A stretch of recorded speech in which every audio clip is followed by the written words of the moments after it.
Hello everyone! Welcome to another rendition of XGR, the X-Pound Gaming Radio. I'm your host for this one, Chriz, aka The Mole. Joining me, as usual, is Anastasia Lazerbeam. Hey! Richter Hammer. Hello! And Marcus Shadow is joining Live for work! There he is. Good to know you're hard at work. Yep, that's what that elevator music is. Sorry. But, do. yeah. It's a musical episode. Apparently. How could Capcom happen to me? Introduce someone else, Mo. And randomly inserting himself into this little orgy is Simon. What up? We have a Simon. Yep, the man, the Which means this podcast just got exactly 88.9% more fabulous. I like that percentage. You've injected this with a lethal dose of fabulous. Yeah. But, as usual, we go news, we go catch up with the games we've played this week, and then we go to a topic, but this month it's been the awards, so this is part 4 of the awards, A New Hope. So kick us off with your news first, since you're here and you may have to go AFK in a sec. Marcus Shadow. Alright, well, my one piece of news is that Borderlands, the Handsome Collection, has been announced, and it will be released on PlayStation 4 and Xbox One on March 24th of this year. The Handsome Collection includes Borderlands 2 and Borderlands, the pre-sequel, and all the DLC that entails those games. And I do mean all the DLC. So all the DLC for Borderlands 2 and all the planned DLC thus far for the pre-sequel. Which does include the two, the character, and I think there's one or two that have yet to actually be released but are planned. Anything after that, they're pretty much happening. I believe you seem to object to that news. It's the one character already out, Doppelganger, and then the one that's not yet announced that I have theories for, and then one piece of story DLC that's not out yet, or has not even been announced what it is. Right. My theory is it will be another claptrap. Okay, I'm thinking it's Angel.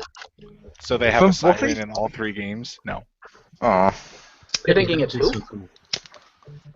Angel, the siren. So they have a That'd be siren cool. in all 3 games. I'd rather have Puppet Angel. That actually a puppet character would be pretty cool. Puppet Spike. Oh my god, that is the greatest thing I've heard. Buffy lands. Yeah. Technically, it was Angel Land. Well, I was trying to go with Borderlands, so the B, and never mind. And also, technically, Angel is within what most people refer to as the Buffyverse. Mm-hmm. That's true.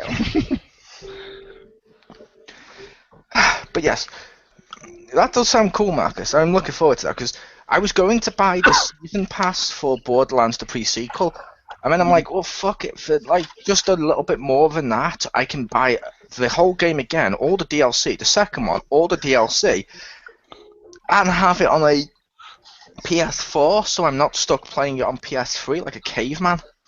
Now I kind of wish I'd have waited. Oh, Why well. you still got enjoyment out of it? True. Also, it should be noted that I thought this was cool, that they announced that it's going to have 4 players, like couch co-op, which I think is really kind of cool. Like Nice. 4-player split screen. So I was joking with my wife that I was going to have our kids play. And there was this whole funny scenario where I was like yelling at them to shoot the... yelling at them to kill the thing, and it was like alternating with don't cry, just shoot the monster. If that happens, why do I see Richter as that big enforcer, his wife as the chick with the shield, and 2 claptraps? Because they are 2 claptraps. It's also worth noting the DLC, the pack that Marcus was on about, does come, or can come, with a remote control claptrap I do not like. Because the pack with the claptrap is like 300 quid almost. That's like the price of a PS4. What the fuck? Yeah. And if you get the remote control Claptrap, which does look cool, the problem is you have to download an app for your phone to remote control it. So wait, I'm paying £300 for a remote control toy that doesn't have a remote? What? What kind? No, I don't want to live in this world anymore. Yeah, that thing looks That's awesome, just but cheap and it's shitty. way overpriced. And I mean, I was surprised it sold out. Like, I was like, really? And by the way, Pew, I've played with some people who have the Handsome Jack doppelganger. He does come with those like Iron Man wrist blasters that you wanted. That's his main weapon. No, I think it's a special ability. His weapons are the guns, obviously, but I think his ability modifies what the blasters do. Nice. Okay. And I will say, did you have any news to our other guest of Simon? Yes, I do. No? Okay, then over to Pew. No. Okay, Si, take it away. The first lady of the X-Pound, take it away. Thanks, darling. Just think he's my fellow Brit, ladies and gentlemen, honestly. The bastard. For those of you listening, ladies and gentlemen, if you're wondering, if you go over to the gaming zone, he is the voice of Sega for all my Sonic videos. That is true. That is true. Have you ever told anyone the story of what the fuck how the fuck that even came about? I don't think I told the audience, but that was hilarious. If me and Crispy were sat around and we're like, I'm doing a Sonic month, I want to have the big Sega at the beginning, like the old Sonic videos. That's classic, that's iconic, it's part of my childhood, it's embedded in me, I want that. And then we were like, we need a feminine voice. And we both were like, who should we pick? And bear in mind, we already knew Anastasia and Tiff. That's what makes this funnier. We were like, oh, we need a female voice, who can we pick? And at the same time, we looked at each other and went, Simon! In like a eureka moment, and Simon loves that. And so much so that my sister actually knows about that. She just kissed herself laughing, not with purpose, but she just burst out laughing. Yeah. But what was your news? Yes, JX is going to be holding a Game Blast 2015 charity gaming marathon, which is for kids with special needs and all that, and helping them do gaming and stuff. So, yay. I know that last year they raised like 48,000 quid, so let's fucking well hope that it goes well this year. So, awesome. Nice. It's always nice to see them do something for charity. It's nice seeing game industries doing something nice like charity, and less of this stuff, like since it's almost over, we can actually mention it now. Like the Gamergate debacle where both sides were acting horrible, or instances of people stabbing people to steal games, or buying 5 PS4s in front of a girl outside Walmart. Yeah, but you know what though, that does kind of piss me off a little bit, because you don't always hear the good things that gamers do. It's always the negative or the media shit. Yeah, you always hear the negative stuff, and in the media it's always like gamers are always portrayed as complete idiot jocks that just want to hurt people.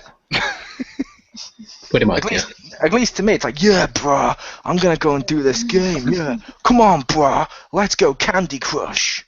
Either that or socially retarded, sorry, wrong word, or just serial killer wannabes. You know, it's just like, come on. Oh yeah, and second news is we're only doing one each. Oh right, okay. The only reason we're doing one each is it's the awards, which will take longer, so we shortened down the news in this month to just being one each and one catch-up each. I'll give you the heads up there, my darling. Right, let's... So, you're welcome, my little sugar tits. Please don't call me that ever. Okay, sugar tits, but over to Pew. Thank you, Blumcombe. Hey. Hey, Pew, what's up? Got any news? Just lying around? Yeah, pretty much. Any antidotes you want to share with the class? Oh, God. It hurts to laugh. But, okay, put the pace down. What? What is the fuck is going on? I was implying you were one of those kids in school that sits in the corner eating paste. That's gross, no. Or clay. No. I'll eat food. In fact, I'll punch kids and steal their food. I ate so much clay, my turds looked like Wallace and Gromit. That's disgusting. We're all met. That's horrible. But no, your news, Peter. Alright, Club Nintendo is horribly shutting down. It's the saddest thing ever. Yeah, that makes it sound like it was like executed. I was just like, this is horrible. It is executed. It's executing my heart. It should also be worth noting, though, they are bringing back a certain loyalty or reward one, which from the sound of it means it'll be evolving to a better platform, because as you yourself have stated, the awards were kind of shit. Yeah. They were super shit. Oh my god. And I hate you for having so much better ones. I mean, it's not your fault. I don't actually hate you, but it makes I me hate kind you of for breathing. Well, they said, that it'll be replaced with something new, but nobody knows if it's better or worse or what. Yeah, nobody knows what it is, although people have, and this is just complete bullshit at the moment because Nintendo haven't said anything, but people have been analysing, and I'm using air quotes, and they reckon that the trend of, like, if you buy Smash Brothers, you get a free game, or whichever game it was, I think it was Mario Kart 8, you got a free game and stuff, they think that will become their loyalty reward, so buying certain games will give you other games for free, or DLCs for free and stuff like that, as opposed to buy 10,000 Nintendo games and get a free keychain. Which could be better, to be fair. I actually would prefer like the actual stuff because I don't I buy games, but I just want like extra like Nintendo shit, and I want my purple pigment case, and they fucking sent me the Bowser one. So paint I wanted coins for that. Did you complain? They usually are. I've heard they're pretty good about fixing that stuff. She didn't, I don't think, but no, probably. I didn't. I was just like, ugh. Fair enough, but yeah, like I said, which I understand. I personally enjoyed like my limited edition collector's coin I got from there. Yay! And I also know a friend of mine over here that got the Mario Kart trophies, which are also awesome. But I'm one of those, like when I bought Mario Kart 8, I thought it was cool. It was like, okay, you get a free game. I'm like, holy fuck! One of them was Sonic and Mario. I wanted that game, but they kept being sold out everywhere. Downloading it. So, you know what I mean? I can see them being good and bad everywhere. But it is kind of sad to think it's over, and people should cash in their coins. Well, it says on this specific Time magazine article that they're actually going to be releasing a bunch of new, or maybe not new, but a bunch of rewards on there to help people clear them out, to give them stuff they actually want, so they can go out with like a bang, you know, rather than a physical. Which I think is really cool, because you can do shit you can spend all the rest of your coins on, and saying, oh, now I have to buy all this like stupid crap I don't want because my coins will otherwise be useless. Well, if I remember correctly, the last day to redeem the codes is March 30th or something, or 31st. And then the last day to order any of the stuff is June 30th or whatever. Could be. Which, yeah, it is kind of sad when stuff like that ends, but hopefully something better emerges in its place, because I feel Nintendo were given the physical stuff, but it was never too grand. Whereas I feel, like we've all mentioned in the past, we think PlayStation Plus was better, because you got loads of games every month, and Xbox does the same thing with... whatever is it Gold Summer Collection or something? I can't remember the exact name, Rick. Games for Gold. Yeah. And which are both great in their own merits. And I feel Nintendo needs something along those lines. Even if they don't have a subscription service, they'll make it tied to games you purchase, which means I'll be getting money. So I'm like, okay, I can kind of see this. This could be cool. But what was your news, Rick? All right. So for mine, a little bit ago, Xseed released, they're a game publisher, but they released a little teaser for Happy New Year 2015, and it showed little pictures of what they released in 2014 and a few pictures of what they have already announced for 2015. But then it also had 8 squares with 4 silhouettes. Which they had later announced that it was only 4 games, and some people were like, "Why'd you put 8 squares?" But with because is it because one of those games is Hollywood Squares? No. Ah. Japanese Hollywood Squares. No. But people have since deciphered what the silhouettes are, and so I will let you know. But the one is a 3DS game called Lord of Magna. Then there's a Vita game. Oh, there goes Jim. For another Corpse Party game, which those were visual novels, very, very grisly, kind of almost choose your own adventure. But I played one of those. It was pretty cool. The Wise 6 Arc of Nepishtim, which came out for PSP a couple years ago, so people think it's the Steam version. And then the one I am most excited about, Oni-chan Z, or Z2 with no, or however that's the actual title. It's Oni-chan Z Kagura with no. And nice. Like, okay.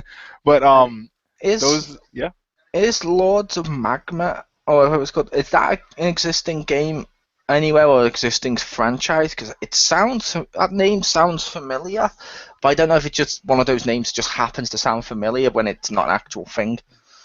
Yeah, it's it does sound like something, but I don't think it's related. Ah, okay. Apparently in Japan it's called like Forbidden Magna or something. I looked it up like a week ago or whatever, that title. Why do I think if I saw the title from Japan of Forbidden Magma, I'd be thinking, oh god, it's Pokemon hentai. It does sound like that. Yeah, first I was like, what kind of game is that? But yeah, so I'm excited about that because I like the last Oni-chan game. It came out, good lord, 2009 maybe. I took a guess. Yeah, it was. Well, it was on Xbox 360 and Wii, strangely enough. But they've had, I think, 2 more since then. One recently came out for PS4, so people are hoping that if this one does well, they might bring out the latest one that's on PS4. So I am definitely looking forward to that because it was a fun game. It's like a hack and slash, kill zombies, and famously, one of the parts about it is the female characters, at least in some of the games, the main character, or what are considered the main characters, these 2 sisters, they get stronger when they get blood on their skin. So that's why one of them wears like a bikini and a cowboy hat when she's killing guys, because she needs the blood on her skin to power up. So that's why she's scantily clad. And I'm like, yeah, fine, I'll take that as an explanation. I don't care. Yeah, explained it for once. Yay. Yeah. It's not like certain RPGs out there where it's been like, okay, level maximum armor. Wait, it's bikini with a helmet. Yup. But yeah, that was my news. So. Nice. That does sound pretty cool. Yeah, games no one's heard about in 2015. To be fair, in 2015, people will hear about them live here from the big guy. But yeah. The hammer has spoken. He has. He's like Timmy Mallet's mallet. Big guy. Richter rules. Sorry. But my news, Bandai Namco Games and Dimps have revealed that they've already working on 3 post-launch DLC packs for the upcoming fighting game Dragon Ball Xenoverse. The DLC will add more characters, costumes, and missions. They will be available individually for $10, US dollars that is, each, or can be purchased together through a season pass for just $25. The first DLC pack has an expected release date of March. It will contain 3 playable characters, GT Goku, Pan, and GT Trunks. Because I want GT Trunks as a fighter, said no one ever. It also adds 4 Time Patrol quests, 12 quests, 15 special moves for players' avatars, and 5 costumes. So I'm buying that season pass. Release date and content details for the remaining 2 are coming soon. And that is for Dragon Ball Xenoverse, which will be available on PS4, PS3, Xbox One, Xbox 360, and PC and Vita. Oh, sorry, and PC via, I misread that, and PC via Steam, with a slightly delayed release date of February 27th. This is the fighting game that lets you see your custom creations travel through time in a single-player story, or play online with friends. Dragon Ball Xenoverse. So that was my news. Your thoughts? I have to admit, of the three people you mentioned, I think I would, if I had to choose one, I would choose GT Trunks. I'll admit, out of those ones, I'd play as Pan. I don't like her. I would if they decided to create a Super Saiyan Pan for this, because otherwise she'd be woefully underpowered compared to like everybody else. I'd choose Pan just because GT Goku kind of annoyed the shit out of me. He was kind of funny as a kid, but he annoyed me a bit. GT Trunks suffers from the fact you look at him and you're like, you're not future Trunks. Yeah, definitely. Yeah. Pan, I'm like, cool, we got a new female character, and she's the main character. Cool. She's annoying, a little bit too in your face, but I will tolerate this because it doesn't hurt the image of her as a little kid at the end of Z. She's the only one that didn't affect anything. And I loved her with Gil. Or Giru, as he was called in the American dub. Giru! The robot? Yes. Ah, fair enough. When we first got the dub, it was called Gil. And I loved that. Gil! And he's like the little white ball and stuff, and that's why I know him. I always know him as Gil, but I liked him. But yeah, but those 3 packs does sound pretty cool. Adds more characters, and oh my god, the amount of missions it adds! I'm like, I want them just to play through the missions as my custom character. Sounds like a good value. It does. A little disappointing they didn't announce like another class or race. We don't know what the other 2 packs are. That's true.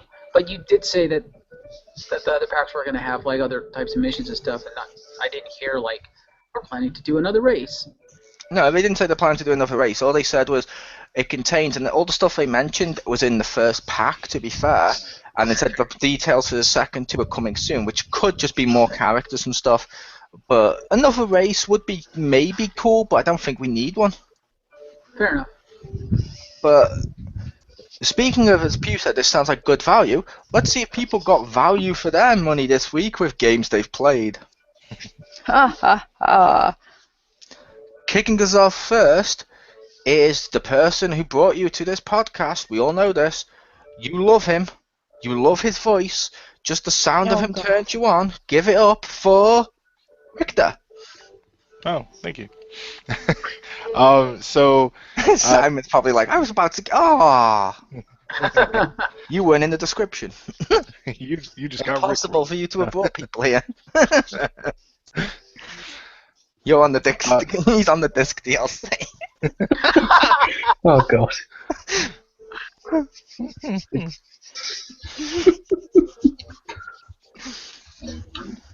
No, you said it right the first time. Well, he's on the Dick DLC. No need to be crass, madam. My little lotus blossom. Hey, you can do whatever you want to Jeff. I won't judge. But yeah, I was referring to Richter to go first. Yes. Take it away, big guy. So happy. Okay. So all right. So game I played this week that was pretty cool was the Monster Hunter 4 Ultimate demo. Because after they had that announcement last week, they sent out some of the codes, and so I told my friend, I was like, oh, dude, apparently they started sending them out. Hopefully one of us gets one, because it's in batches of 4, like the Smash Brothers. And he's like, yes, hopefully. And by hopefully, and then he like gave me one of the codes. I was like, oh, sweet, because I guess, I'm assuming his brother did, because his brother got the Smash ones too. So I was playing that, has all 14 of the weapon types in there, and 3 different quests. So I was like, oh, cool, because like, last time they didn't have all the weapons, so it was kind of cool that they had them all there. And that was pretty cool. I tried out the 2 new weapons, the Charge Blade, which is like a sword and shield, but you can transform it by putting the shield on the sword, so it looks kind of like a crazy axe. Functions similar to the I just forgot what it's called. The Switch Axe, that's what it's called. That's already in the game. It's just like a faster version. That was pretty cool once I kind of got the hang of how to reload it, and because you have to reload its elemental charges and stuff. And then the second weapon is the I don't remember what they call it there, but it's the bug controlling staff, where you get like a spear or like a boucan, whatever, and you have like an insect, and it like sits on your arm. It looks like a shield, and it looks actually pretty cool. And you can like target the monster, and then like send the bug, and he'll latch onto it, and he like drains, I think, some of its health. And then when you recall it and it comes back to you, it'll like power you up based off where you targeted the monster, so like you can get extra health, extra defense, extra attack power. And Cool. yeah, it was kind of cool. It was really hard to aim though, mostly because I don't have the Circle Pad Pro, and obviously with the new 3DS isn't out yet, so it was a little hard to aim without a second analog stick with using that on-screen D-pad. So like I could hit him with it, but it was hard to pick what area I would shoot the bug at, and I wasn't sure when he was done powering up yet, and I wasn't. There was, definitely I would need some time to kind of work through it, but it looked really cool. I have to say, Yes. that's heartbreaking. That really tugs at my heartstrings. I'm just going to say to people listening, if you want to donate money so Richter can buy a Circle Pad Pro, please leave your details below. I'd need the XL one or the LL one from Japan though, because they didn't bring out the bigger Circle Pad Pro for the XL. Leave your credit card details below. There you go. No, so I'm just gonna buy Gucci shoes with it. No. Maybe a new suit. I could do with one. Silver slippers, you get the suit, whole No, deal. just the suit, dear. I want to buy a new suit, but mine will be Iron Man suit. Yes. Ha! Exactly. But Totally what I was going for. but no, it sounds like you had fun with your demo, Rick. Yeah, it was pretty cool. So take us away next, Pew, to the power of Pew. Fresh from the Pewniverse. I was playing Wind Waker this weekend, and I did a LP of it, so that'll be up. Eventually, Did you just add a special effect? I was playing Wind Waker, so you made wind? No, I mean, it could be my space heater. Oh, okay, fair enough. It just happened to be on that one word after Wind Waker. I was like, Oh. wow, she's using emphasis. Yeah, but so yeah, it was really fun, but it took me a while to get back to it and to do all the blade controls and everything. And I don't know where my my Pro Pad is, so I have to use the Wii U gamepad. Mm. And it makes me I want to either get another one or try to find it. I don't know if I brought it over with me when I moved, so Do you have any I haven't seen it photos? for a while. Do you have any photos of you with your Pro controller? No, I should have. Oh, I make like flyers? RIP. Yeah, I'm hoping you can make flyers with lost Pro controller. If found, please return. Completely brilliant.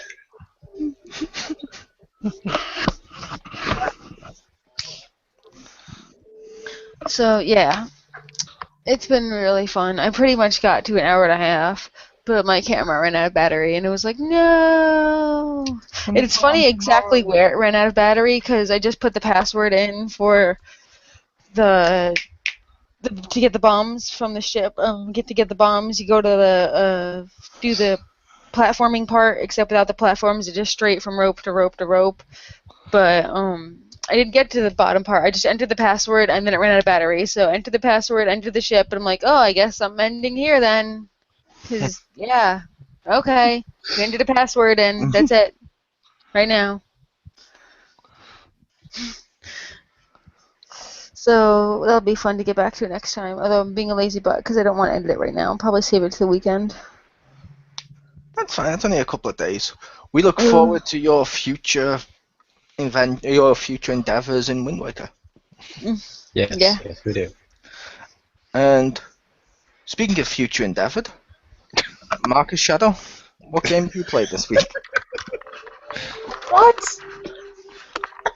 I asked you what game you played this week. I know you're old, but turn up your hearing aid. Wow. Fuck you. I've never heard of that game. What's it on? On the Wii. Oculus Rift. So I played Borderlands quite a bit. Played some with Pew.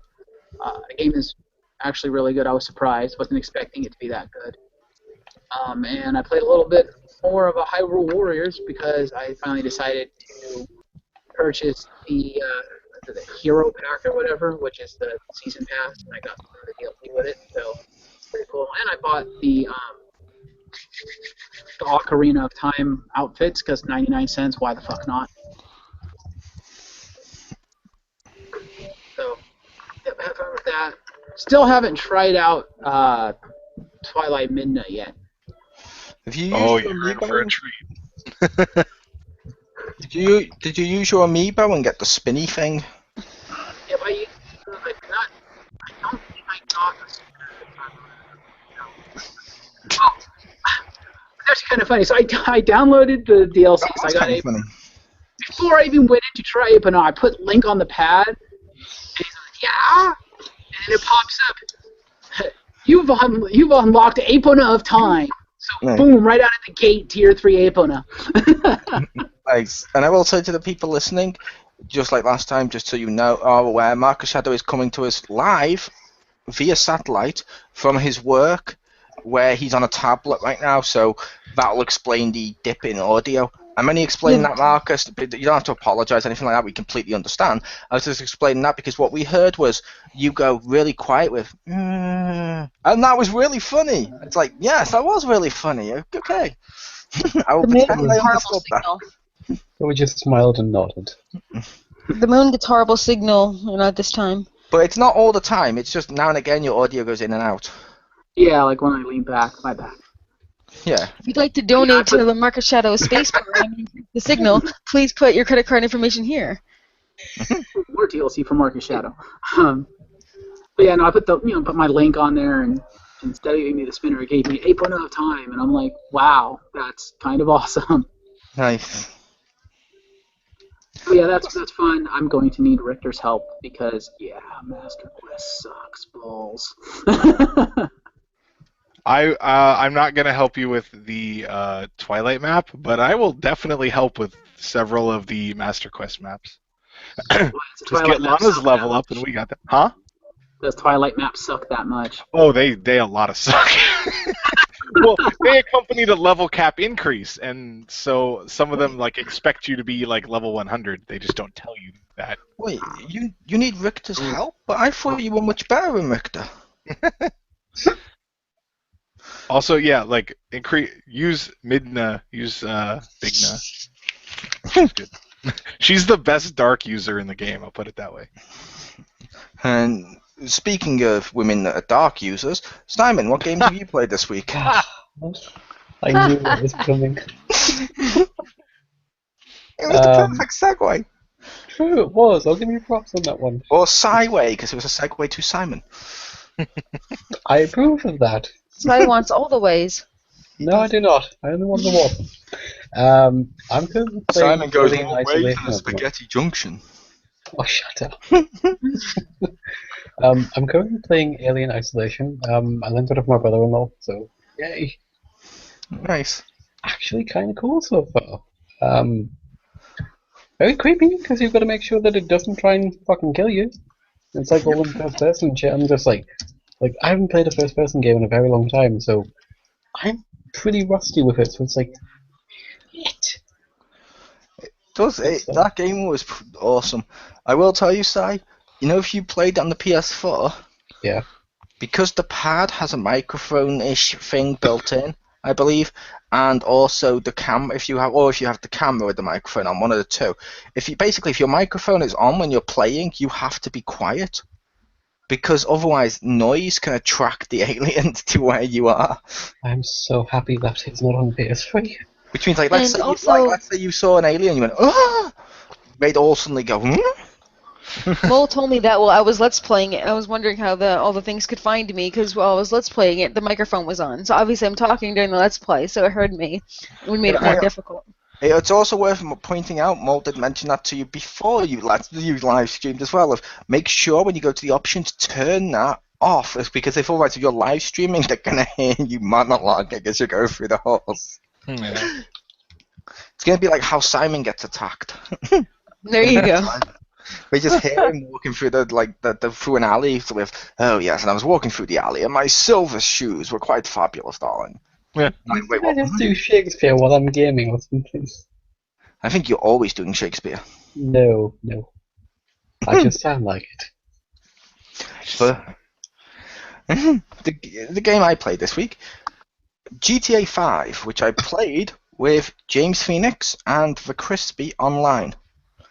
Pretty fun, some great moments, one of which involved Crispy plunging us all to our death, which was hilarious because the police are after us and he drove his car and it just span as it was going over the cliff. Jim goes, "Oh God, we're all going to die." And me and Crispy are like, "No, we're not." But boom, as the car lands, it hit the fuel tank on the car on like a rock and the whole car just blew the fuck up, which is hilarious. We then also had situations where we're inside a store and we point this gun at this clerk and he's not giving us the money because James did it first and he didn't have ammo and we didn't realise you needed ammo. And he's pointing the ammo at the clerk and it's like, and we hear him with, and there's me and Crispy pointing our guns as well. It's like, "Give us your money. Give us your money." And the clerk's like, "Oh," he's just got his arms up, but he's refusing to give the money. It's like, "Give us your money or we're going to shoot you." And he doesn't do it. So someone shot him. Spoiler alert, it was me. But and then I remember James saying to me, "Why would you do that?" And like I explained to James afterwards, I had to do that because, as I've explained to Simon in the past, if I say to someone, "I'm going to shoot you if you don't give me the money," if they don't give me the money, I'm going to shoot them, or word of mouth will spread and no one will take me seriously anymore. I'll be pointing guns at people and I'll be like, "You're not going to shoot me," so I have to do this, which is brilliant troll logic, but that's why I shot that dude. That's like why I basic went over to his corpse 101. and kept kicking. Yeah, why I went over to his corpse and kept kicking it was just, I don't know. That was just extras. But I love playing GTA Online, GTA 5. It's fun. We just the three of us. It was unbelievably fun. When Marcus gets the game, because I know he wants to, and maybe if Richter does and stuff like that, that'll be really fun for when they bring in the heists. Because I can just imagine how fun that's going to be to do a heist with all of us. That'll be fun. If it's anything like Red Dead Redemption, I'd be totally in on it. It is like Red Dead Redemption, but fun. Yeah. I really like Red Dead Redemption. I liked Red Dead Redemption for what it was. It to me, no offense to anyone listening or anything like that. It's just like that. Just to me, it was never as fun as a GTA when it's fun. It was better than GTA 4, but I said a GTA was fun. Well, I've never played any GTA, so. Yeah, which is fair enough. What? Yeah. Even I have, and I'm deprived. What? That's so I weird. played Saints Row, but like I haven't played any GTA. So you have a general idea. Yeah. No, but people said Saints Row is like that Streets that game on crack. I like to say, yeah, I can't think of names. Like Streets of Rage on crack. GTA. I know it's not like what you GTA. said, but I'm gonna choose to hear that. Saints Row the 4th was like GTA on crack with the superpowers, but the previous ones weren't really, because they were just like GTA Vice City and stuff where there was elements of fun within the game. And this had one elements was of fun. definitely super close to GTA. Yeah, and I personally, like I said, I love the GTA series. 5, I've played through the single player. I don't really have much need to play that, so I just love playing it online with my friends because it's fun as fuck. You get to make your own character. You can go clothes shopping. You can buy apartments. You can buy cars. You can just buy guns. You can do missions. You can do missions like actual kill people. You can do airplane piloting through stuff. You can do parachutes. The amount of stuff you can do in this game is ridiculous. You can even say to people, "Hey, let's go have a spot of tennis," and that's brilliant.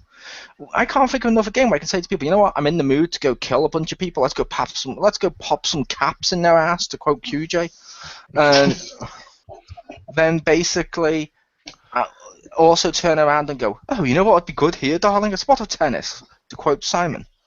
I don't play tennis. You can also get drunk too. Yeah. Wander around. Playing tennis. Sure. Yeah. You can play golf too. Yeah, you could play golf, you could play tennis. The plane stuff was funnier because I couldn't control my plane properly on a certain when I was with Crispy, but I couldn't control the parachute properly either because I wasn't quite used to that. So as a result, I missed all the checkpoints and splattered into the side of a mountain. I'm like, I'm pretty sure that went wrong. But no, that was what I played this month. This week. That was GTA 5. Highly recommend people pick that up on PS4. Duly noted. But yes, time for our awards. And kicking us off first is the award, which is the worst surprise of 2014. The worst surprise of 2014. Yeah, the worst surprise of 2014. So take us away, Marcus Shadow. I'll let you go first. This one, since I just saw you come back and your little box light up, as did our lives when you came back into it. I was kind of hoping one of you guys would go first so I could know what you meant by surprise. Surprise! Yeah. Russo Swerve, you have to go first. Surprise! Russo Swerve, we're going to steal your list. Number one, I don't have a list. Number two, Yeah. like I said, What we mean by worst surprise is something within the gaming industry that has taken you by surprise this year. It could be an announcement, it could be a moment in a game, it could be anything where you were surprised. And this is the worst surprise. So. And if you're wondering what surprise means, imagine when Simon came out to his parents, imagine the opposite of that, and that's a surprise. Wow.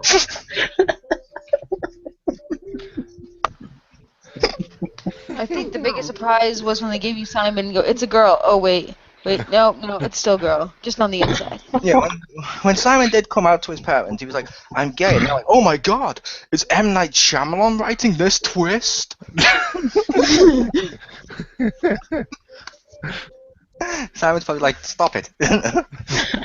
No, carry on by all means. But no, just something that surprised you. It's like a moment where you were surprised, Marcus, with something. Worst one? I don't know. The only thing I can think of is when they said that Arkham Knight was going to be pushed back. I'm like, oh, really? Yeah, that would count. Which, yeah, that was disappointing. So, kick us off next. Let's go with Simon. What's your worst surprise?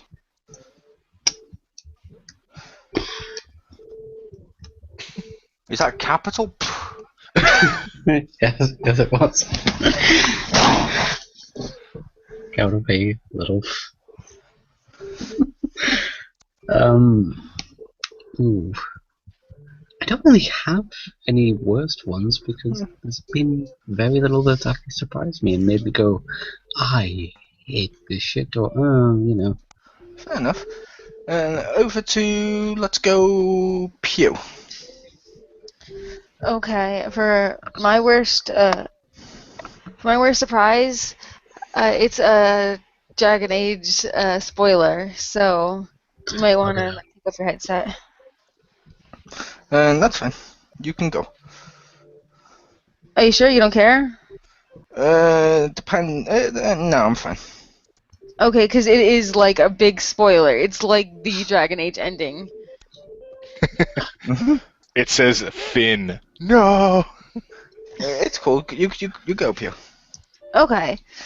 So I don't know if Simon took his headset off. So if he did, someone could take it. Tell him to come back.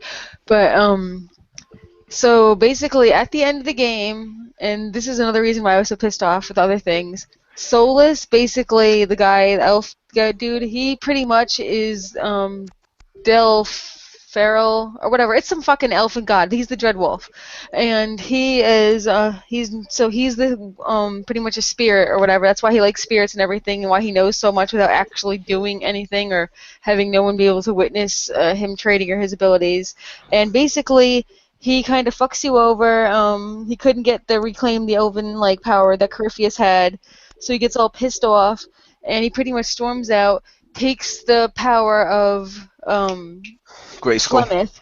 No. Takes the power of Flemeth, who is another elven god, Mythal, and now he has like two, and he kind of absorbs everything that is her. So now he's got like two elven gods in like one body, and his eyes are all flary, like they're all like kind of blue, like Justice style, you know.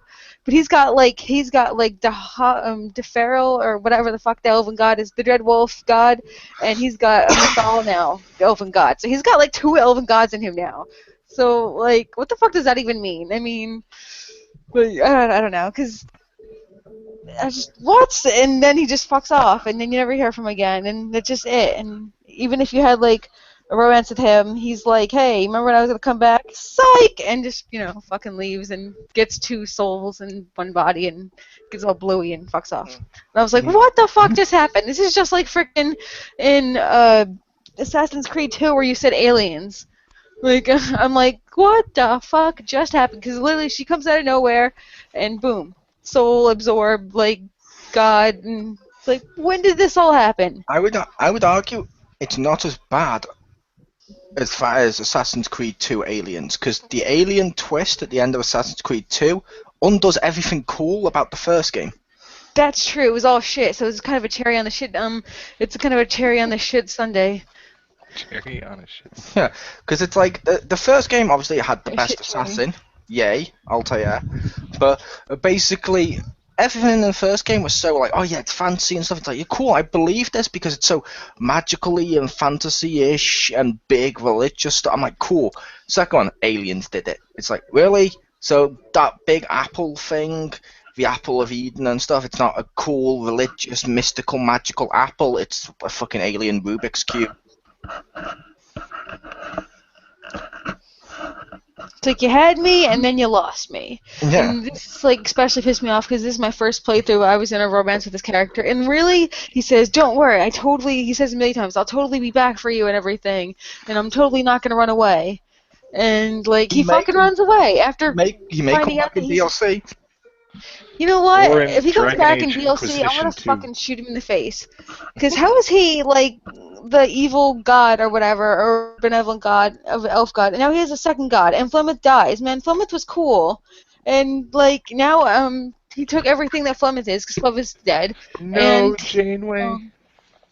I know, right? Flemeth is awesome, and now we just get this shithead, you know? And now he has 2 gods in him, and he's not going to be all the Flemeth that was. He's just going to be some little wiener. It was like, be nice to spirits, stop calling them. And humans and elves be segregated, and I hate you. Unless absolute power corrupts absolutely. He's already corrupted because he's already a fucking asshole dickhead who made up his opinions. He's just going to have more power to do it. It's like if Anders and Justice found like, hey, want Justice number 2 inside you? Yay! No. When I say corrupt Pew, I mean him actually turning into like a Flemeth, like overbearing, all-powerful thing entity. That would be that. I could see that because absolutely corrupts. But yeah, that's cool. But that's cool. It does sound. He sound. has the personality of a person that wants to take over everything. Now he just has the ability to do it. Yeah, which like I said, that does sound like a disappointing surprise. But what was yours, Rick? For mine, it was when they announced Xenoblade Chronicles 3D. That's its title. It was just Xenoblade Chronicles on the 3DS. And they're like, oh, look, it's only compatible with the new 3DS. I was like, yeah! Oh. Like, that was like the biggest killjoy I can think of for me personally, where I was like, oh, cool. Like, even though I have it on the Wii, I'd have to play the Wii, and I don't want to do that. And I'm like, well, I'm more likely to play the 3DS. And like, oh, that's kind of cool. Oh, it's with the new one. Well, I kind of wanted that anyway, but that's just, I don't like, I'm worried of what that can mean and if that trend, because it can go either it can go fine and acceptable, or it could go really wrong, and I'm worried about that. And so it's not just the announcement, but the implications of what could come, because as when we discussed when they had it was cool that there was something announced for it, but I felt like that they announced it and there was already something that was only compatible with that. I was kind of worried. So I'm hoping with that game, I'm hoping that's one of the ones to come to the Wii U Virtual Console, like some of the Wii ones are and stuff. Yeah. I kind of want to play with a Pro Pad. I would too. Like, even though I own it, I'd probably spend the like $10 to buy the download on the Wii U. Just like, oh, okay. Yeah, which I could see that. My worst surprise of 2014 is, surprise, Nintendo's the only company with working online. Which did indeed happen. Which was weird, because PSN and Xbox Live went down, as people know, over the holiday season, and a load of the PlayStation and Xbox fans and stuff always go, oh, Nintendo, does that even have online? Yes. Does yours? And I totally played my Nintendo Online during the outage. I played a game or two online, and I even watched Amazon through there because I don't like the fact that's tied to the PSN account, because that means if PSN goes down, you can't watch it. But it was just a really bad surprise too, because think about those kids on Christmas Day who got, say, Skylanders or Disney Infinity or Lego Marvel, Lego Batman, a new PS4, a new Xbox One, opening up their Christmas presents and being like, "Mummy, Daddy, can I play on my game now?" "Sure, go ahead." And then the kid goes, "Sorry, you're not online." "No, why has this happened, Daddy? Was I naughty?" That's exactly how it happened. "Why did this happen, Daddy?" And there's Richter. "Because you didn't eat your vegetables." Because you were crying instead of shooting the boss. Yeah. I kind of want to go over to Simon and say, "This is because you stuck the wrong things in your mouth." "Daddy, why won't it work?" "Well, kids, what's that? I do believe if you rub Daddy's feet hard enough, it will come online. Maybe if you wash his car, the gleam from the car will shine through and make That's it a online really work." good idea.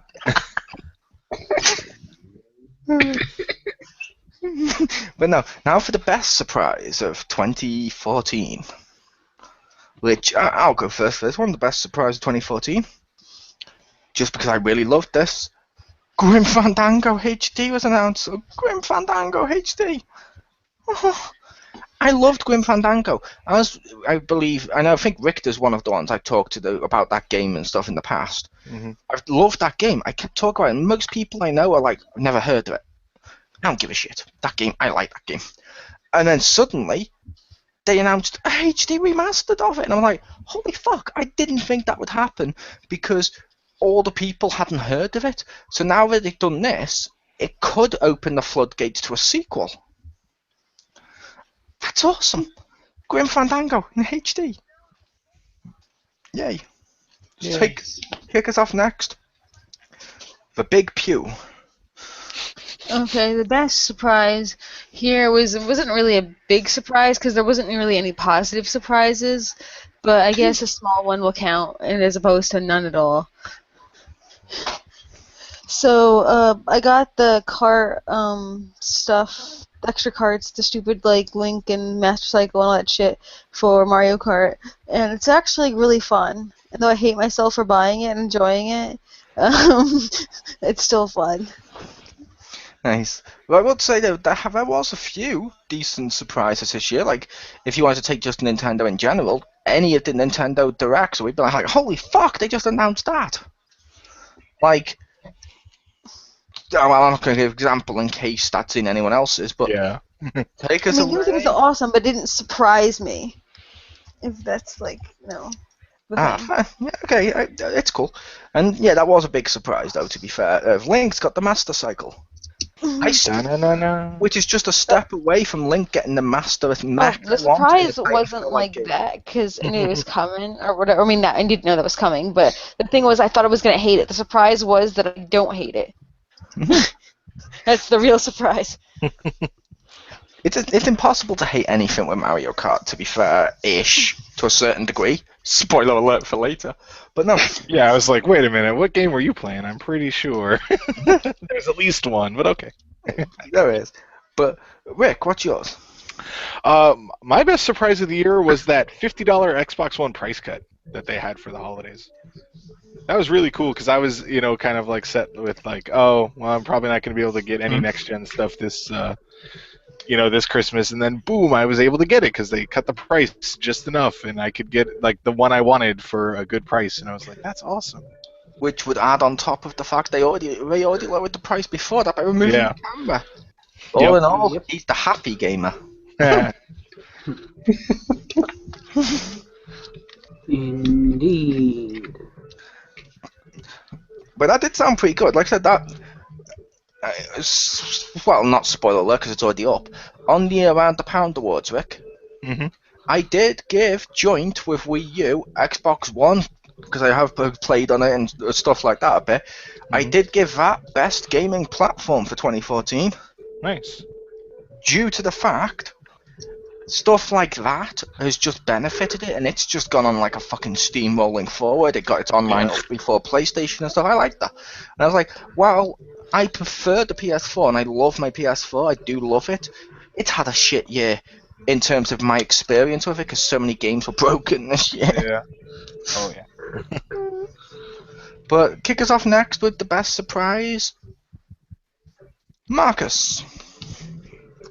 Alright, my best surprise of 2014 would probably be the spinner weapon from Hyrule Warriors, because when I heard, it's like, alright, what Link you're going to be able to unlock the spinner? I was sitting here like, okay, the weapon I like the least from Twilight Princess. That's brilliant. It's a complete shit weapon. How are they going to make this good? It's my fucking favorite weapon in the game right now. It is so good. I was not expecting to like it, and I'm using it. I'm just like, wow. They made this thing awesome. And fair enough, that did seem pretty cool, that spinner weapon. And how about Simon? Just for surprises, correct? Yes, 'cause sometimes you save the peg to last. Can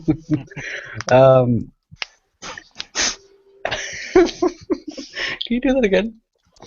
No. Oh, it's worth a try. This one came at the end of the year for me, like Christmas sort of thing. Well, actually, yeah, like after Christmas. The announcement of the Devil May Cry 4 Special Edition. Ah, that looks so awesome. You know, like it was just a little clip at the end, like on top of the rebooted Devil May Cry Definitive Edition. Fuck DMC. Yes, exactly. And like literally every fucking person who saw that little teaser fucking well, just the fucking internet exploded on that day, man. Yep. And I'm fucking psyched. I want to say it. I'm hoping to God that we get some answers. And come on, it's virtual in the Devil May Cry 4 setting, like old school badass Virgil. Virgil power. I liked him best when he was with Ted DiBiase. Ah, Thank you. that's funny. Yeah, I can't fucking wait for that. But okay, so now we're moving on to download only, which is DLC and downloaded only games in one category of which one what you enjoyed the most with them, or at least in the first case. So this is the worst bit of downloadable stuff. I'm going to let Simon go first again. Pretty much everything. Well, for the first time, technically. Thanks. A lot of the Destiny content was very disappointing for me to play. Fan of the game was shit, personally, for me. But Yeah. I was going to say, there's a part of that game that wasn't disappointing. yes. Because I remember playing it with my buddies, and like seriously, none of my friends trust me on any shooting game because I automatically go and kill them just for more ammo and stuff. So, and you know, and one of my buddies was like, right here, play the DLC. It's, you know, we will get you hooked on this. But, now please bear in mind, they are plowing me with quite a bit of whiskey at the time, so I'm pretty drunk. I'm like 8 scotches in. I'm going on to my 9th one, making it a double. And Drunk with guns? You really are trying to please our American audience. Yes, I am. Our big southern audience. I know. And so I'm playing it, and like, I'm just like, this is shit! Like, why do you son of bitches like this? It's crap! Literally crap! Fair enough. But yeah, that was probably the worst one for me. Okay, and worst... let's go for other guest, Marcus. Alright, is this like DLC only, or does it include like digital only games? It's both. It's both. Okay, I'm gonna give it to what I gave it on Around the Town. I'm gonna give it to Binding of Isaac Rebirth or whatever it's called. Yeah, that game had potential, but yeah, that game kind of sucks. I can see that. So next, for worst, Hammy. Okay, mine is. I'm gonna agree with Simon. It was the first expansion for Destiny, because that game already had like nowhere near enough content for how much it wanted you to play, and to charge $20, I think, for a tiny bit more content was stupid. And the fact that I'm okay with exclusive content, but with how little there was in the game, the fact that Xbox people paid the same amount for like a lot less content, because I think there was like one less strike and a couple other, like with how little they have and with how little they gave, it ended up being a lot more. But like Xbox One and Xbox 360 players had to pay the same price. It was still 20, and they got like just above half as much content. Like stupid. I'm like, oh, like that game. That game will definitely come up more times throughout these volumes. But yeah, that was definitely mine. I just thought they messed that up pretty bad. Fair enough. So now, time for the ruler of the Puniverse. If you can guess the trend of things I put on my worst list, Dragon Age. Again, the stuff the pre-ordered free DLC you get is super shit, and I hate it all. I mean, the Bog Unicorn's like okay, but like they give you like extra like armor and stuff, and it's the ugliest piece of shit ever. Like it is. Like you've seen like that dragon armor with all like the extra shit on it. Spoiler alert: the Bog Unicorn will be coming up under Best Mounted Vehicle. Basically, like one of the ones I hate is like this. It's like even for, like, it doesn't make sense because it's just this giant like if you're a heavy character, I get it because you have to wear like a lot of armor or whatever. But I don't play a heavy character. I've never played a heavy character. I always go rogue or mage. So why the fuck is my mage wearing this huge fucking ass warrior armor that looks like it weighs 6 billion pounds? It's ugly. It doesn't have any dragons on it. It's got like 6 billion tiers on it. I can't customize like any of the colors really or anything about it. I'm slightly offended by this.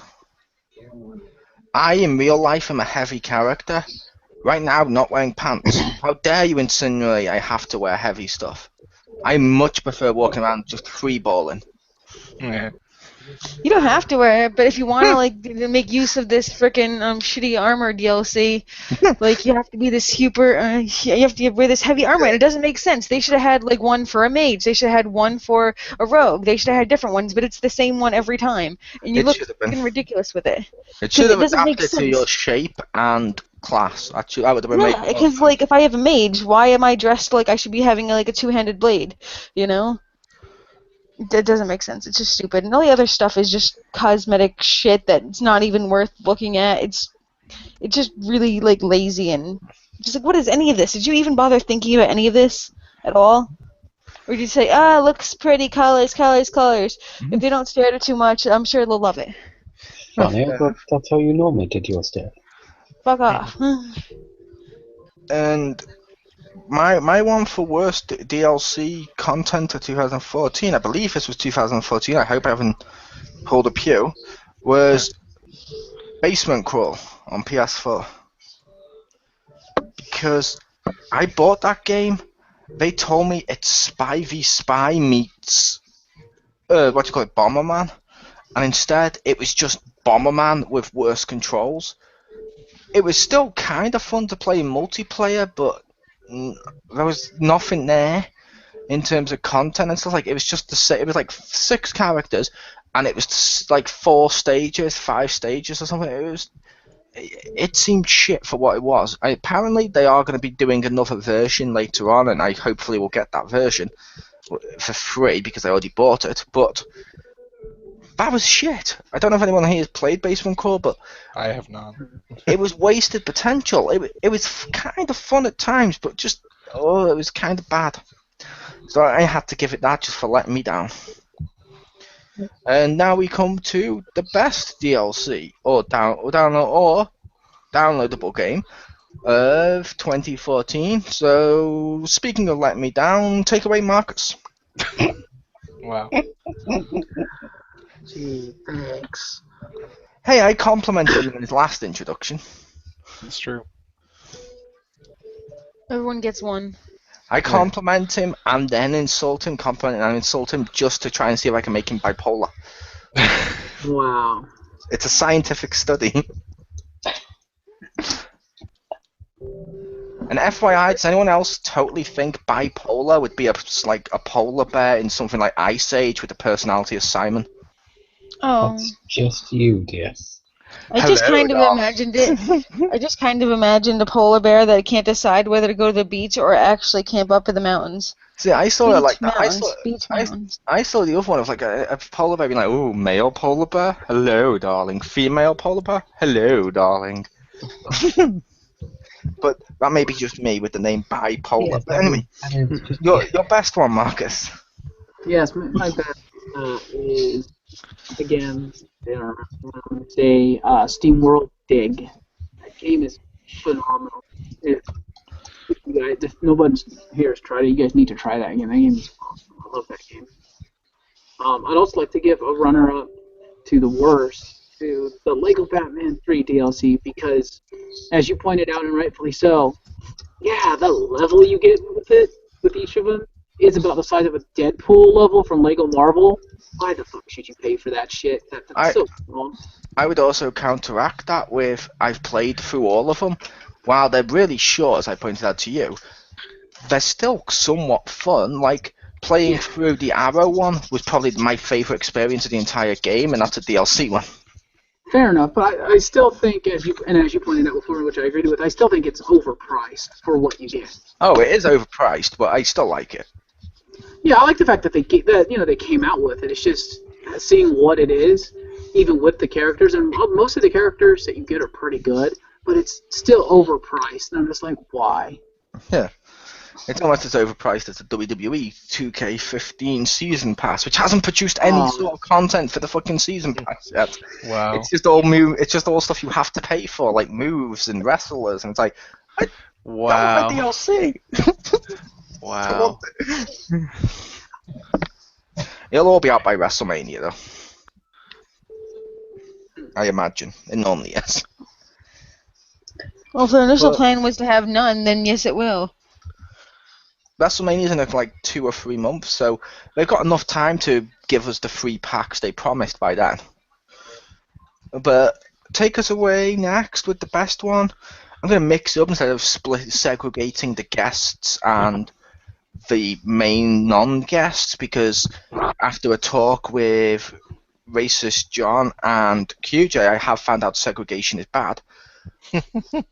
Take us away, Pew. For your best downloadable stuff. My best downloadable stuff.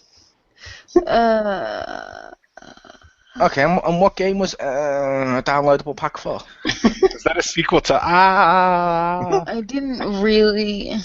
It's a prequel to Cake. I didn't really overly enjoy like any DLCs. I mean, does Reaper of Souls count? Because that's like a game that I bought. No, because you bought this. Because it's on a disc, sadly.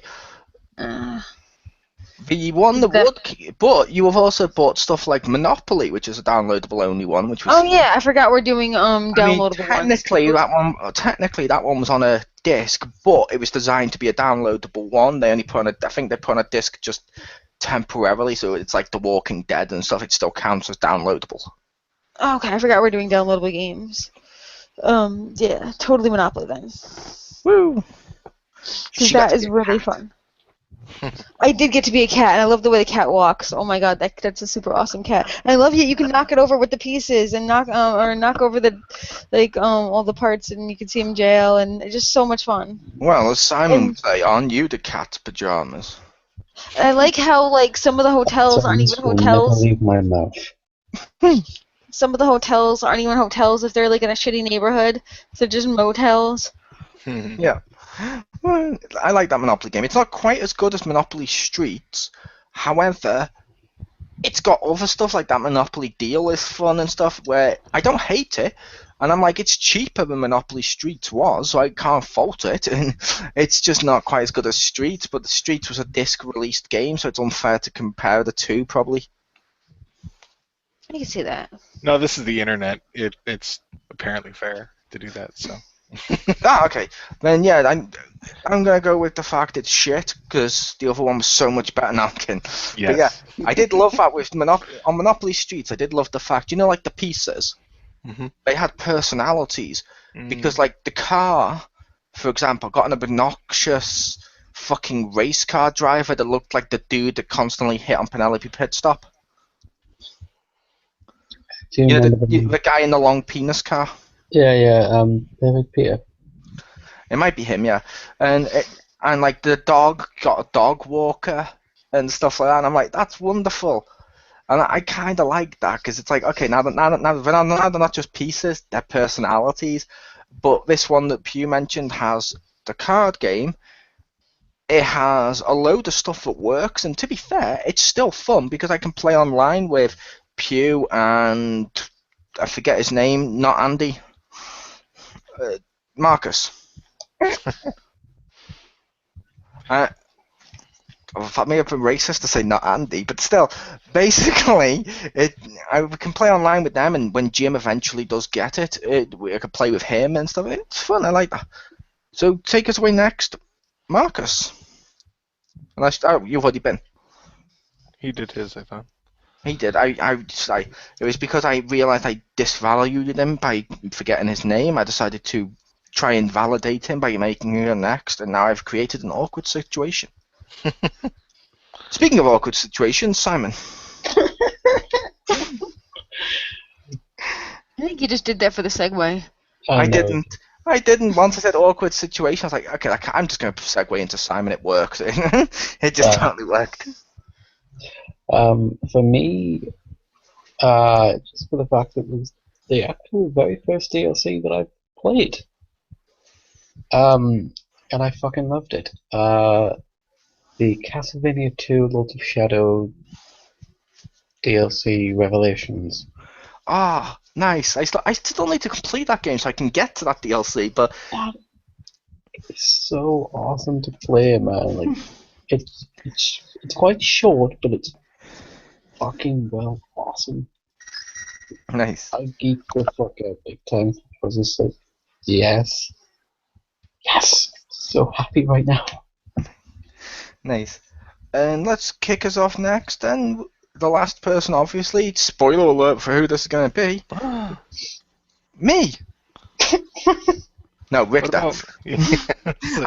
I'm not going to completely disvalidate you. Everyone, you and Marcus get to go twice. We do. All right. Real quick, I would like to give a runner-up to best for Shovel Knight. That's a cool game. But for my... Oh, I was just going to say I haven't been yet on best. Oh. I was leaving myself for last. Oh, okay. I don't know. You messed up the order. Now I don't know who's who. Hello, darling. Yeah. Oh, there you go. Okay. That's nice. But would you like some of the silver strudel? I don't even want to know what you're even trying to use from us. He knows. He knows. That's his PSN name when he makes it. The silver strudel. Oh God, no. Just a second. Going to Sony.com. I'm gonna reserve it for him. Anyway, Please stop. It's a super name. Like the Green Arrow, the silver strudel. And you can guess how he attacks, guys. I'm not gonna have to go with hoodies again, aren't I? But so that was my runner-up. But definitely for me, I would say the best DLC that I played last year was, I got it right at the end of it, so it was pretty good. Definitely worth it. Was the Hyrule Warriors Season Pass or Hero Pack or whatever nonsense they call it is a Season Pass. The Dark Link costume that you get for purchasing it, that is kind of disappointing because it didn't have the red eyes, at least that I saw. But and they haven't even released all the content for it yet. But the two that they have released, the Master Quest pack is pretty cool, and you get some more 8-bit weapons, and you get a whole nother adventure map with some. It's harder, I will say, but it also has my favorite type of any of the stages in it, which is just rack up your KO count, where it's just here's 5-10 minutes, just how many can you kill, and those are awesome and they're good for getting the materials and stuff. And then the Twilight pack, you get Twilight Midna, who's the best dark character in the game, like a dark element. She's amazing. She's super good. She hits people with a bridge, and I had that explained to me why, but it doesn't matter. She's awesome. She has like a giant cannon, a big hand, and pimp slaps people and stuff. Like if you've played the game and you like Ganondorf, she's the good version of Ganondorf. That's how good she is. Yeah. That was awesome.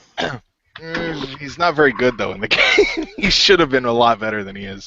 I found him good. I found him good only in multiplayer, so I had someone else to balance it. When I was getting like fucking 100 combos, like wow, like a beast. I was like, yay. Well, then she's the better version, regardless. So if you liked him, what he did, she does it better. Nice. But the Twilight map is very hard, but you get, but there's still some cool stuff. It's definitely different, and you get like lots of costumes, some of which are dumb, some of which are cool. Like there's. Some are stupid. Like there's Lana and Sia both have like a Link-inspired one, so it's like green with like the scarf is blue. That's stupid. But like the what is it? Guardian of Time costume for Lana is awesome. Like I got so used to that on her because I put it on her because her normal costume's kind of stupid. But I put that on. You get one of them is like Volga, but he's in like all black, like Lu Bu, and it looks so cool. And there's Link in a purple tunic, which looks cool, and it was awesome. Like I'm having fun with it. It was definitely worth the money, and we're only halfway through it. Like the next one isn't out yet, and there's still one more after it. But it gave a lot of content for the price, so I was happy with that. Nice. Did you hear what's going to be in the Yes. Majora's Mask one? I did. Why? I'm disappointed about Young Link just because it's like, well, we already have Link in the game. I don't like Young Link. But I didn't really play Majora's Mask, so I actually wanted to know more about Skull Kid, but like I know a lot of people are disappointed he's not in it, and it sounds like he should have been in it. But I'm okay with Tingle because it's just funny. It's people in Majora's Mask. They put a character in Majora's Mask pack that was not. Somebody else appreciates the Tingle. Why is Tingle even there? Because I want him to be, that's why. Because he's popular in Europe. That's what I believe. Maybe he's in the I'm not in Europe. US version. I know you're not, but Maybe. Tingle has his own game that came out in like Japan and Europe. It never came out in the US. So Tingle's actually popular, just not in the US. Wait, why is Tingle hated, by the way? I don't know that. Because it's cool. Tingle is me and my sister's favorite character. I think it could be cool depending on the weapons they give him, because I'm thinking like maybe his weapons will be the different masks. Based off what they showed, it looked like he might have a different attack set, but his special, it just looked like he put on the mask, became Buff Link, and did Link's one. The spin, like the dash forward spin. I was like, oh, you couldn't even give him a new one. Oh, that sounds kind of lame. Yeah, but my best one went to The Wolf Among Us.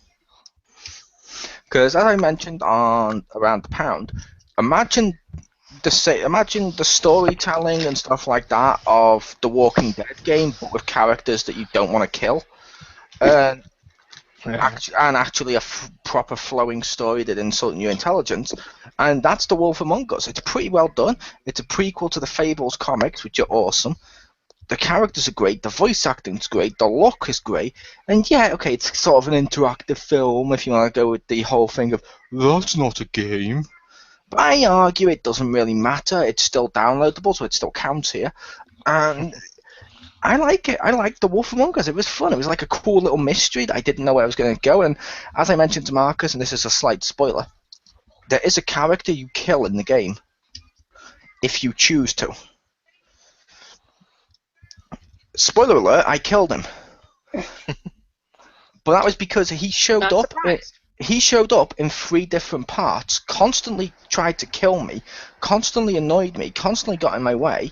So I ripped his throat out as the wolf when the Bigsby transforms and loses control and goes to wolf, and you have a moment where you get to choose, and when you do kill him, you find out that he wasn't that bad a person, and that his brother that's still around, because it's one of the Tweedledee Tweedledums, one of his brother that's still around actually really gets upset over it, and you do have this moment where after you've killed him, and with how people are reacting and how your character reacts in the next chapter or two and stuff, you kind of feel guilty about it. I kind of felt guilty. It's one of the few times in a game where I've actually felt guilty about killing someone, because all the characters around me who are the good guys are treating me like shit because I killed someone. The bad guys are now treating me like shit because I killed one of theirs. They're saying I'm just an animal like them, blah, blah, blah, blah. And I was like, that's great storytelling. My choice actually mattered. Games like X-Men Destiny could learn a lot from this. But I like that. Everyone here should check out The Wolf Among Us. I definitely will. It is coming on a disc as well, Si, so you don't have to worry about having a PSN account. Oh, good. Because Simon here likes to live off the grid, because he thinks it's cool, in his little camper van with his gypsy campsite. That's not at all real. He just doesn't like he just doesn't want a PSN account. But I'm very antisocial when it comes to gaming. You are. That's fine. But now we're going to go with worst weapon, and since he hasn't introduced one first, let's kick it off with the big guy. The main event of the evening, Richter, the SAHD Gamer Hammer. Hammer. Okay, so for worst weapon, this was a weird one. I decided to do this. It might not fully fit. I don't care. I'm picking the worst weapon for games in 2014 was assholes on the internet. Because you had, I know we're not talking about it much, but don't worry. As you said, it was winding down or whatever. But like with the whole Gamergate thing, it made like gamer a bad word. You have swatting, where like if you suck in a game, you're like interrupting other people's gaming to like involve, you know, it's like they bring the real world into it, and it's like, fucking stop doing that. You're ruining me playing games because you're doing this other stuff. And you have the DDoS attacks, you know, for like, as Mole mentioned earlier, with like on Christmas Day for a couple days where they like took it down. And just stuff like that, and fucking like getting all mad that, you know, like I think this, I can't remember if this was actually in 2014, but like when they announced the Tomb Raider exclusivity for Xbox, and people got all mad, and the guy had to apologize for having an exclusive. Like, fucking assholes on the internet were ruining stuff in games, were ruining the real life while you're trying to play games. That reminds me of that dude. That reminds me of the dude that launched the probe that landed on a comet. The greatest day of his life, the biggest achievement. He goes on TV and he had a shirt designed for him by his female friend that had women on it. All the feminists got up his ass and started to harass him for being sexist and made him cry and have to apologize. I don't know, he's the best, what should have been the best day of his life. And I know, Rick, you're going to say, no, having children or marriage is the best day of your life. You didn't land a comet on the moon. Or land a satellite on the comet rather than a comet on the moon. That makes a lot more sense. It does. Unless it's a comet the store, because they're always in your convenient assignment.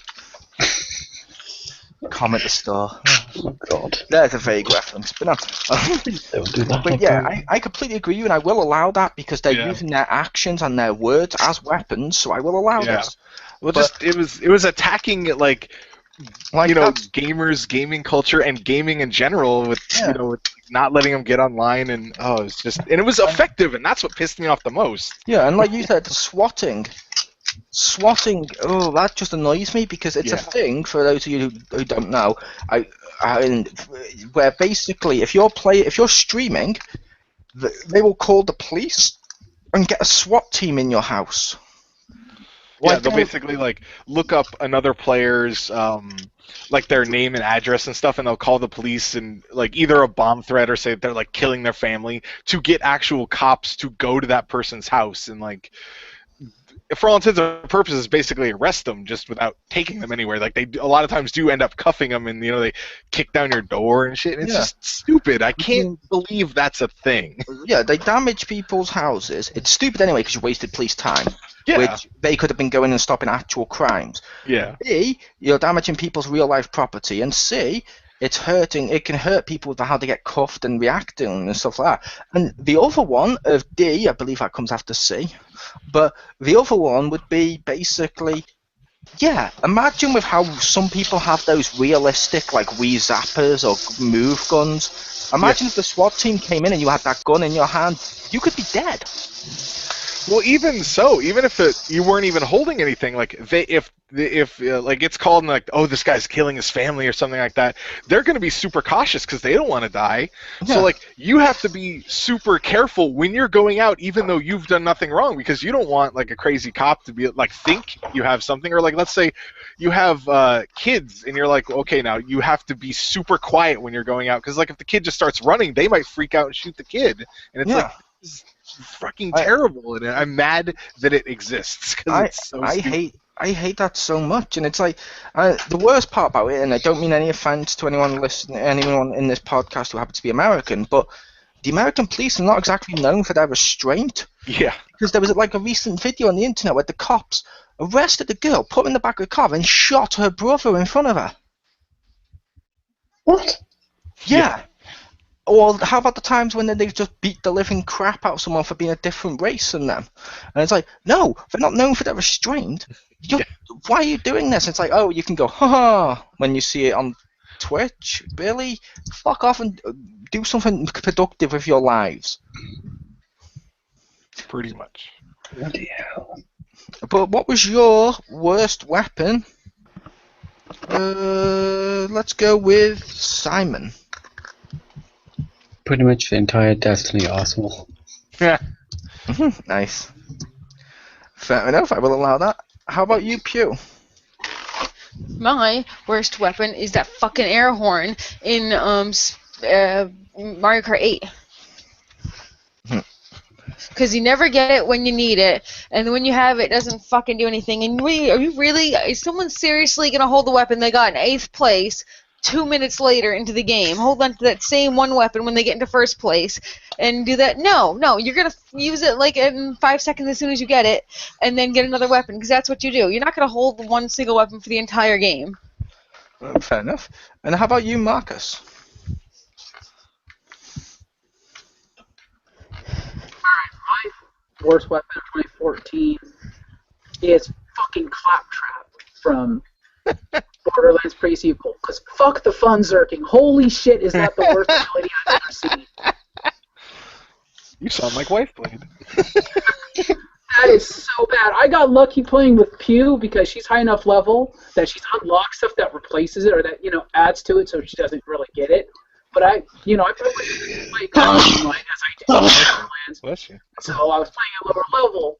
Holy shit, does fun zerking suck ass. I'm like, dude, will you stop using that ability?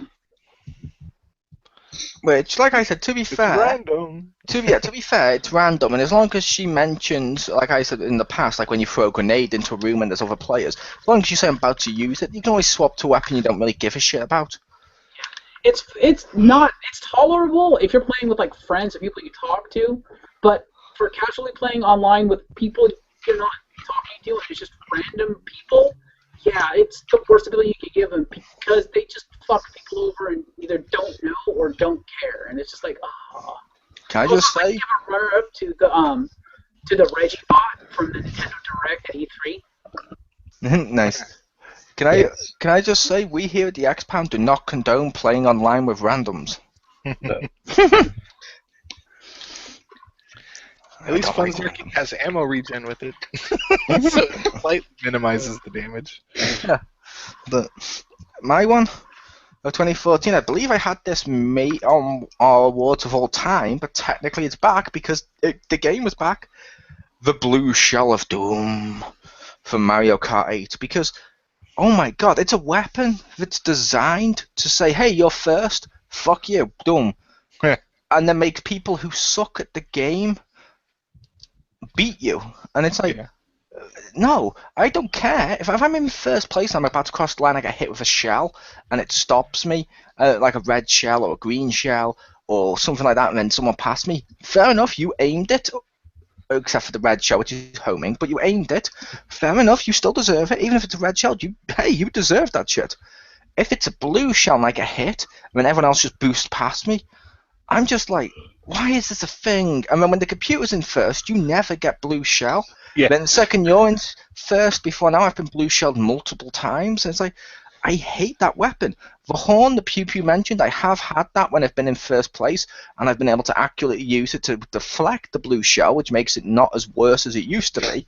However, the blue shell itself, why does this exist? You're punishing players for being good at your game. That's not a good thing. That's what Nintendo do. Yeah. But now we're on to the last one, which is best weapon. I'm going to kick this off first because I think someone will probably already have one I got on my list. I gave a joint award to two equally stupid weapons that I love for how crazy and hilarious they are. The 8-bit sword in Hyrule Warrior, and the firework launcher in GTA 5. Now, what these weapons are is the 8-bit sword in Hyrule Warriors lets Link hold an 8-bit sword, which means he's holding what looks like a cardboard cutout of a sword that he goes and hit people with. That is beyond hilarious to me. That is so fucking stupid that it's awesome. That is like so like that shouldn't exist. I love it. Ladder. Yeah. Sorry, she gets the ladder. It looks even funnier. Nice. I haven't seen that one yet, but I love the 8-bit sword. 'Cause I'm like, it looks like a kid playing with a toy sword. And the firework launcher on GTA 5, it's a big rocket launcher. And I fired it at a car before now, and it hasn't blown up the car. Instead, it's on leave and just taken out the axle. So you're like, well, what does this do? Well, you point up at the sky, you fire it, and the firework goes, and that's it. It exists for the sole purpose of firing it in the air to do a fireworks show, which makes it even more hilarious that I've killed a cop with it.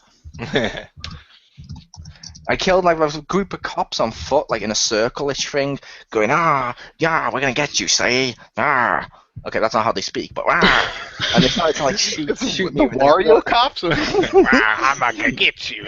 Yeah, I'm gonna get you. And then their guns were like all like pew pew pew pew, and I was like no. And then I was pulling out my fireworks thing, and it was like all pew boom, and they were all like as they died. It was hilarious. I don't know why I described it that way. That may have been the stupidest I ever spoke. On a side note, in a game, there actually is a weapon that goes pew pew pew when you shoot it, and it's one of the favorite things I've ever seen in a game.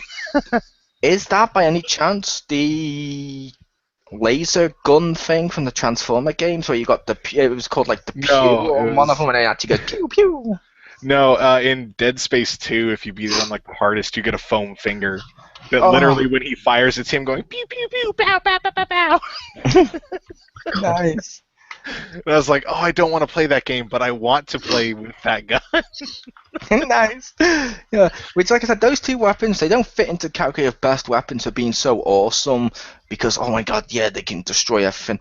But they fit into the category for me personally because they're so crazy, they're so fun that I love them. I would have given it to the Saints Row the 4th one where it's all the guns taped together, Yeah. the America. But I don't know if that counts because I think that was the year before, and I don't think it came out in 2014 on the PS4. I think that's only recent, so it wouldn't count. But you know what I mean? I love those weapons that are so crazily stupid.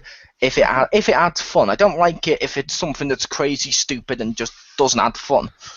Because at the end of the day, games are supposed to be fun. So kick us off next, Marcus. Alright, favorite weapon. I guess I'll go with the one that I've already mentioned. I love the spinner in Hyrule Warriors. That weapon is just so much fun to play with. It's fast, it's AoE, and it shouldn't be as ridiculously powerful as it is, and it's just hilarious that you're Link wiping the floor with enemies on a friggin' spinning top made of lightning. Dreidel, dreidel, dreidel, I made you out of death. He loves the spinner so much he's going to put it on a belt. Nice. But that does sound pretty cool. But okay, kick us off next. Let's go with Hammy. All right, so for mine, it's also a joint one like yours. Just because I thought these were both cool in their own different way. One was from South Park: The Stick of Truth, the Mongolian bow. Because I always giggle when I see it. Like, it was a good weapon because it did fire damage, and I think it shot like 3 arrows or something. So I used it a long time, and it was good. And every time I saw the name, I'd giggle. So I was like, yeah, I gotta go with that. I love that weapon. And the other one, this will be surprising. Yeah, it's from Destiny, but it's called the Icebreaker. It was a sniper rifle that looks pretty cool, and it was really strong. It was solar elements. It was like fire, basically, because I mean icebreaker. But it didn't. You didn't have clips for it, or you didn't have like extra ammo for it. Basically, it couldn't take any other ammo. It could only hold the 6 or whatever it could in one clip, and it would regenerate the ammo over time. So like you couldn't get extra for it, but like you never ran out of ammo for it. And in that game, that's a really good thing because ammo kind of usually sucks in that game. But it was also like a high-end weapon. It was strong, and it was just cool because I like weapons that regenerate their own ammo. Like in Borderlands 2, the one of the class mods would allow you to regenerate ammo, and that was awesome. And so it was that game is not very good, but that was like the one thing I actually kind of liked. It was like a really good sniper rifle that won't run out of ammo. Nice. And I will say, did you hear that, Si? He just gave a big fuck you to you saying the entire arsenal of Destiny. He even sent me a PM on Skype saying, "This watch this is gonna be a big fuck you to Simon." Yeah. For that. I'm kidding. Because I know you probably haven't seen that ice gun. But that does sound pretty good. I like weapons like that sometimes. They do sound pretty cool.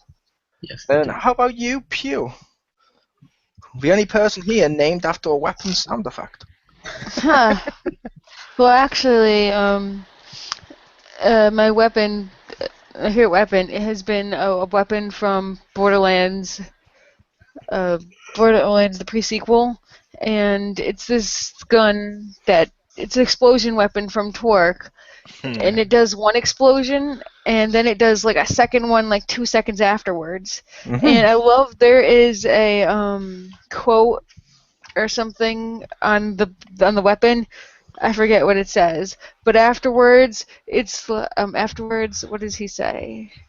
I don't know. He's like, "Take that, history, whoa," or something like that. Nice. And it's like ridiculous. He's like, "History, you've been historied," or something, and it's like, oh god, it's just so great. And I love that it says it on there. Actually, the gun itself, I found something better, but I'm not getting rid of it. It's actually going to stay in my vault forever. I do like that game, and I do love all most of the weapons on it have been pretty fun. Like I loved that one from the laser mission where you were using it and it was like freezing the enemies in place and then killing them instantly. It's like that was kind of cool. And you know how you get it? You get it by tying up the laser weapon to a place in the street, and then he fucking gets a like bomb inside a plane crashing down and hits the weapon. It's like, is that fucking overkill or what? It's ridiculous. A bomb on a plane that's crashing that's gonna hit this rock and like destroy the entire plane just to destroy this one weapon. That was also to destroy the snakes that were on the plane. Yeah.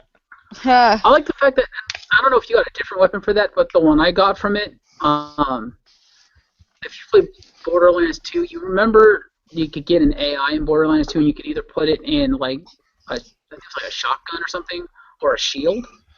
Yeah. And it would talk to you. This one puts a weapon with the built-in AI, and instead of like making fun of you being snarky, it just cusses at you left and right, and it's hilarious. Is it wrong? I wish I could. If I ever got a mod like that where it can make my weapon sentient, I would sort of like to put it in my blade I have when I do the melee attack, but I don't know if I can because I can't change that. Because that would be hilarious, a talking sword to take the piss out of all those other shitty talking swords. But Well, if you like that, oh, sorry, you go. I was just gonna say that if you like that explosion weapon, Stacy, hopefully you'll, if you get the Handsome collection, you'll get Sword Explosion in the Tiny Tina DLC, which is a gun that Torg makes up because it's like they're basically playing a D&D like game. So he makes up this weapon, but it shoots out a sword that explodes, that then turns into other smaller swords that will then also explode. Nice. That sounds awesome. Question for you with Borderlands 2, by the way, for the Handsome collection, just because I really didn't like Borderlands 2, as people know, but I will play through it again because I'll be with all of you guys. Was there a zombie DLC like the first one? Because that was my favorite of the Borderlands DLC, where it's like the fucking like jack-o'-lantern enemies and shit.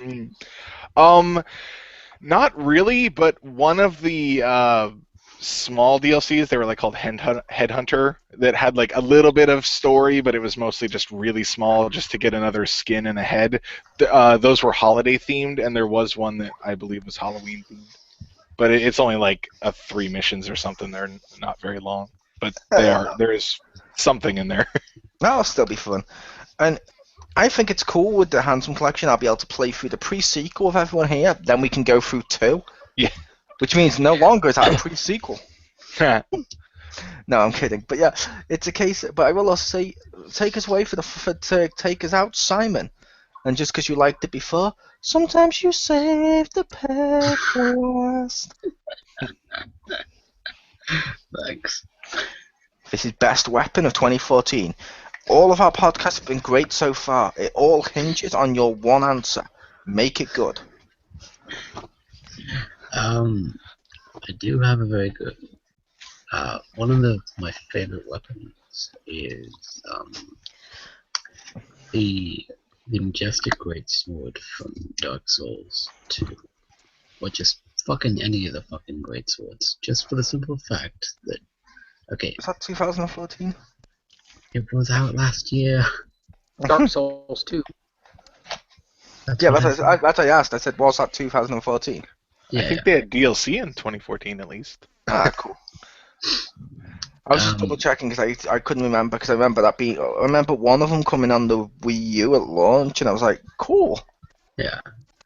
And like for me, I'm actually left-handed, and to actually, yeah. No wonder you're so evil. Nice.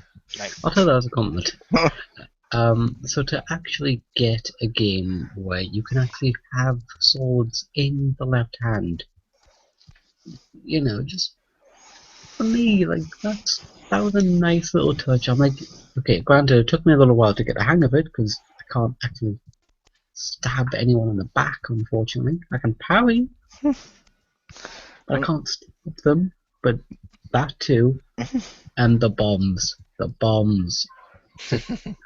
I'm sorry, but I love throwing the bombs at enemies. Just Unless I'm wrong, doesn't that mean he would like Twilight Princess on the Wii?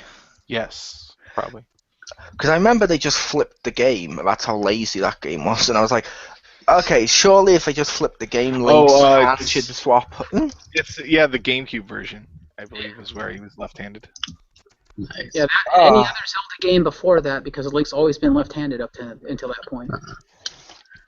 Like for me, like having the weapons. I can understand their reasoning for it. I mean, it's not too big, but they thought that if since most people hold the Wiimote in the right hand, that if he's in the left, it could be confusing. But like, I still think they can have made it work. Funny, that is actually a strategy in a lot of sports. But for me, Yeah, like when you're dueling people that might have killed your father. yes, and in tennis and all that. My name is Simon McPegglesworth III, and you have murdered my father. Prepare to die. Exactly. But you know, it was just like that one little Don't touch. you wish your girlfriend was a freak like me? No, just no. But for me, it was just like that nice little touch. It made the game a little more personal for me. So it's like, all right. I like that. It's like on that. Oh, which one wasn't that? I think it may have been Champions. I always like it when you can customize in games various stuff to make it more personalized. Like that one, you can actually create your own villain to go against you, and I think it was that one as well, where you could also create your own weakness, so you can make your villain have your weakness as a power.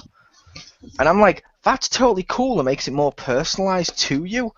That's always cool. Like if you're creating a game if you're creating a character and stuff, there should be little quirks like what handed are you, what footed are you, you know what I mean? It just makes everything more personal, I feel. Yeah. Which means like if I was playing Mass Effect and I wanted from 1, 2, and 3 and I wanted to go through all of them as evil, I could totally go left-handed Shepard. Yeah. Left-handed people are the devil's children, damn it. They're sinister. Thank you. They are. I'm taking that as a compliment. I wish, like in WWE games, like I wish a lot of the more moves could be flipped, because I like that you could flip a lot of the moves. Like for instance, if I'm gonna do an RKO, I'm gonna do it with my right hand because I'm right-handed. It wouldn't look nor feel right if I did it left-handed. Mm-hmm. Yes to everything you just said there. I completely got what you said. And I have to ask a question for you, Si. Yes, dear. Are you actually left-handed, or are you just staring at yourself in a mirror?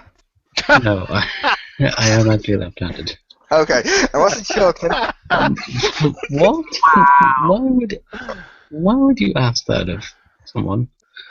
Not someone, just you. Please tell me. I always imagine you looking at yourself in the mirror no matter what you're doing.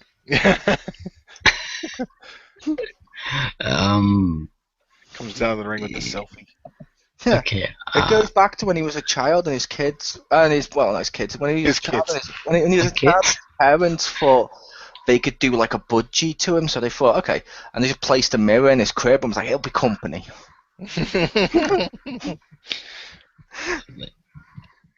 That's a great question. It was a good question. But no, I was your host for this one, Chriz, aka Mole. I will thank everyone for joining us for this one, and this was the part 4 of our awards. Next week is the final one, and it will be hosted by Rick the Hammer. Heyo. As we bring down the hammer on 2014.